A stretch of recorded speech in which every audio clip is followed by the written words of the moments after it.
Hello, if you're welcome to Mr.Who Reviews.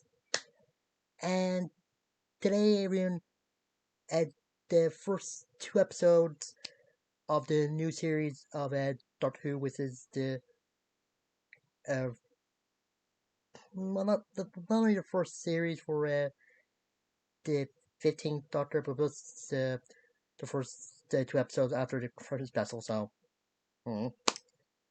Anyway, up first, Space Babies.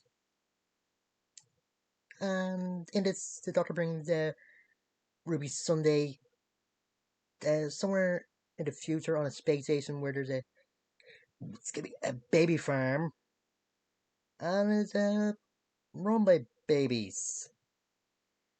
Yeah, I don't think like that some of the babies talking has improved since the Baby Genesis movies. I think it would, but whatever. Yeah, there's a threat on the space station since there's this creature called the Bogeyman, and I've got to mention spoilers for stuff in the episode. So yeah, yeah, it turned out the nanny that the babies taught was just like an AI is a actual a person named Jocelyn.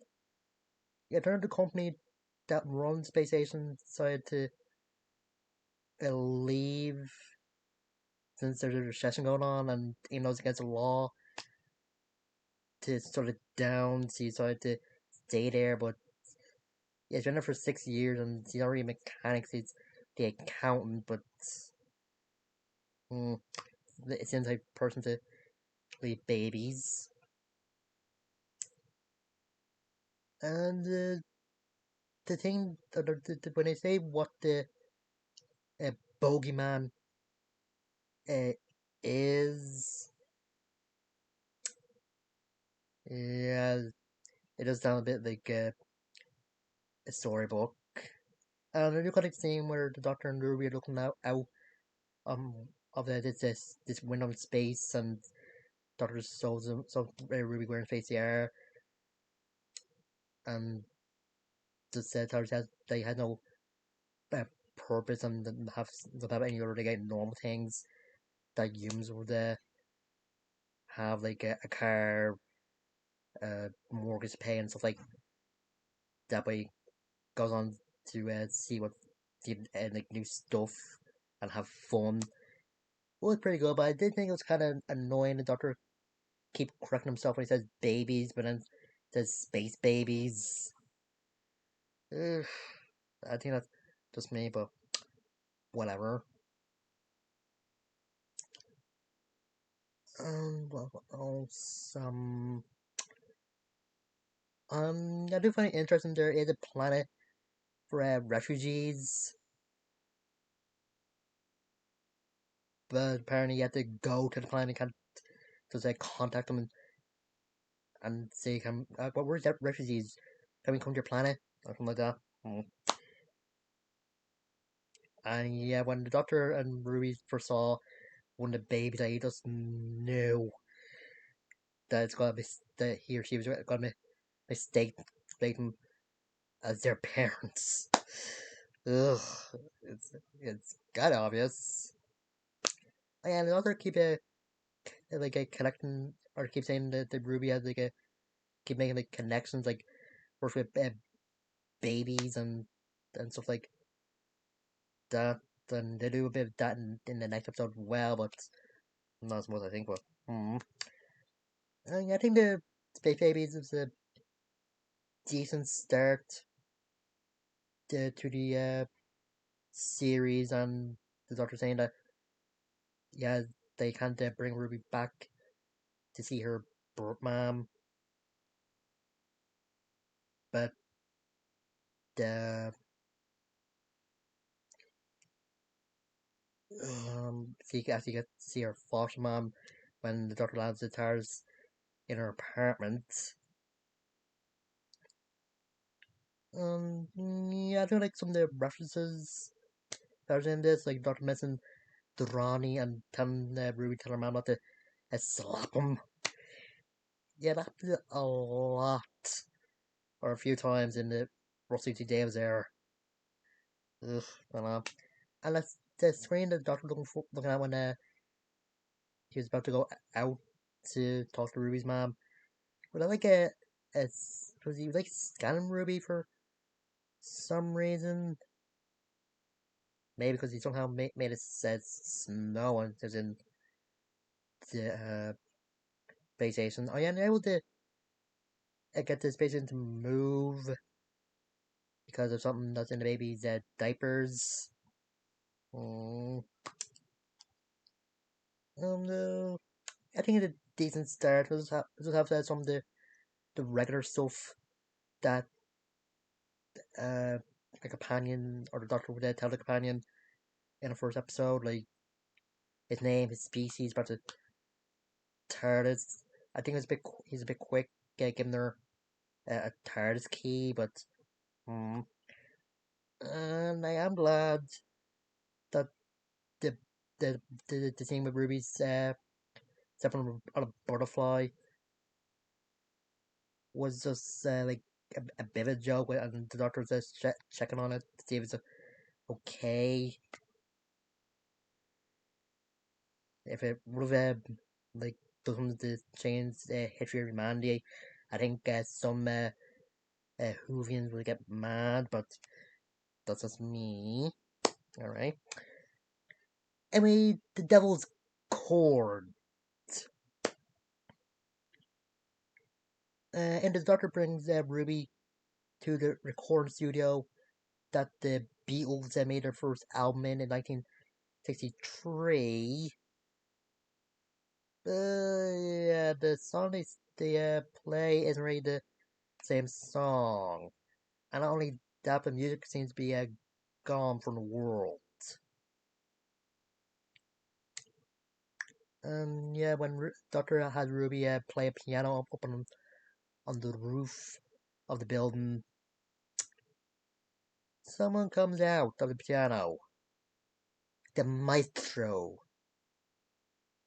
And apparently they're the child of the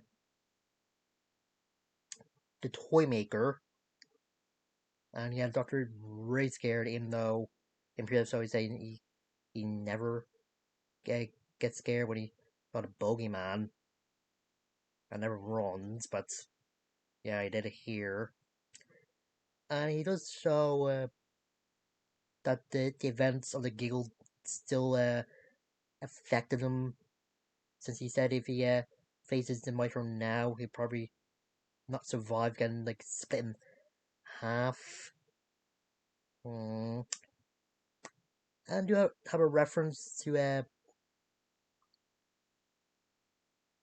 Pyramids of Mars when Ruby is pointing out that the world didn't lose music in 1963 since he was born in 4, and just point out all the music that was there. So the Doctor brings her to June or July of 2024. And yeah, the world is a mess. And the Maestro is there, and so yeah, they do explain how they got there. Apparently, the composer or the piano player, uh, Timothy Drake, found the lost chord, or was also known as the Devil's Chord, and that brought the Maestro to the earth. And apparently, he was teaching this kid named Henry, but according to Maestro, Henry was just like a prelude of them. So, I don't know. And the Doctor does do that trick with some screwdriver when he and Ruby are hiding from the Maestro, where he just says stops says sound and the vision with it. But according to the Doctor, you only have one trick for a god. So yeah, he is up.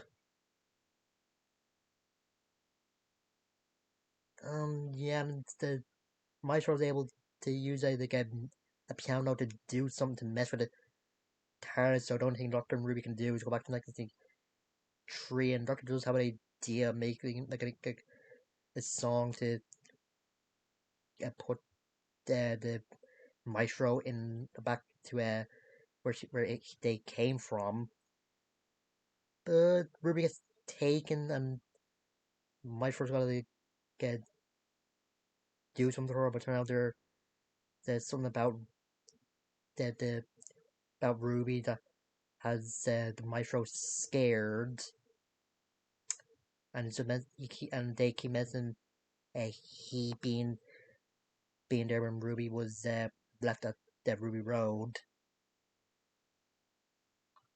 Um, yeah, the Doctor and Maestro just get into a music off, and yeah, it's kind of good. And Ruby, as she's on with the Doctor on piano, and it's the piano that the I think the one of the Beatles played. I think it's called Mrs. Moore or something. You know. Yeah, the Doctor nearly finds the Devil's Core, but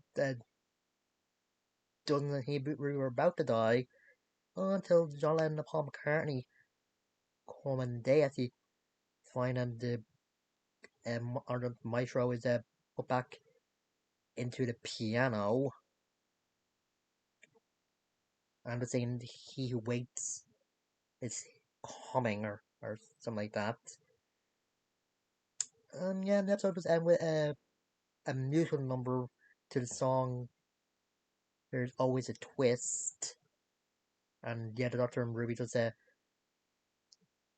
go past the zebra crossing train like a piano as you go into the TARDIS.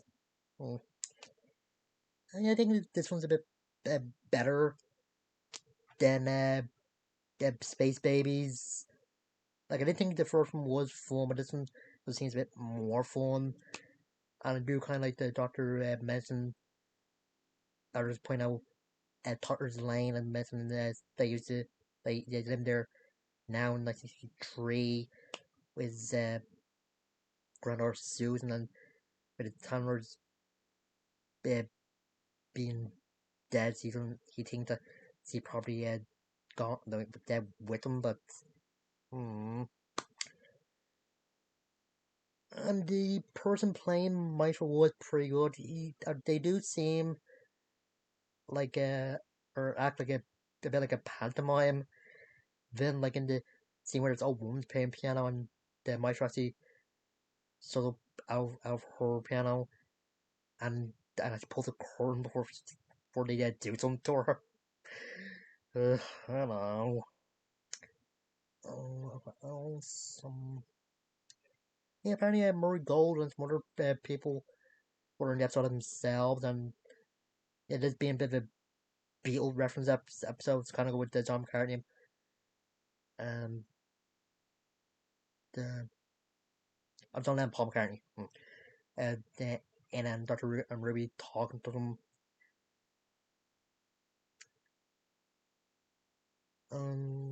Yeah, that's all what the world would be like without music. I know there was a movie a few years ago with this uh, guy being the one that remembers the Beatles music, but yeah.